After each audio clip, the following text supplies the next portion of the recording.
The government does this because it believes ideologically in the small state.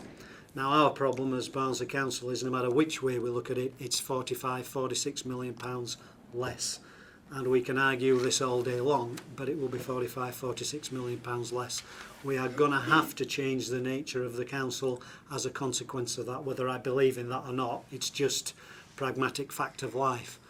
So we're going to look at those areas where the council should provide services, where things might have to stop, where we might expect community groups to take up the slack, where we might have to look to alternative forms of provision.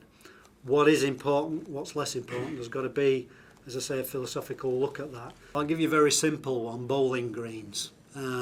Council currently has, I think, 14 bowling greens, and it costs us a six-figure sum to maintain those. We can no longer afford to do that. Now the simple thing would just be to stop it, and we haven't this year. But we are talking to the bowling clubs to say, well, what about you doing that if we give you some money?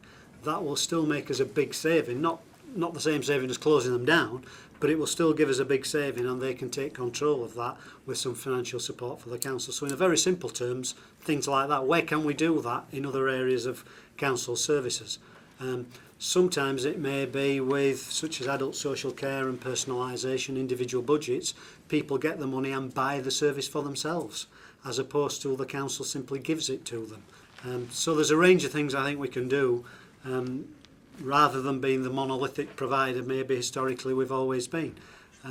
It's about how we can make that work best for local people. But in some cases it will simply mean less. I think what's going to have to happen now with the council over the next 12 months or so, we're going to have to re-look at our relationship with the community of Barnsley, because no matter which way we look at it, there's 46 million pounds less in 4 years' time than there is now. And we cannot provide the range or depth of services that previously people have got used to. So we are as a council going to review ourselves of what that relationship with the public is, what we can be expected to continue to do, what we can't, what we'll be looking for others to try and do on our behalf, whether that's communities themselves or other organisations.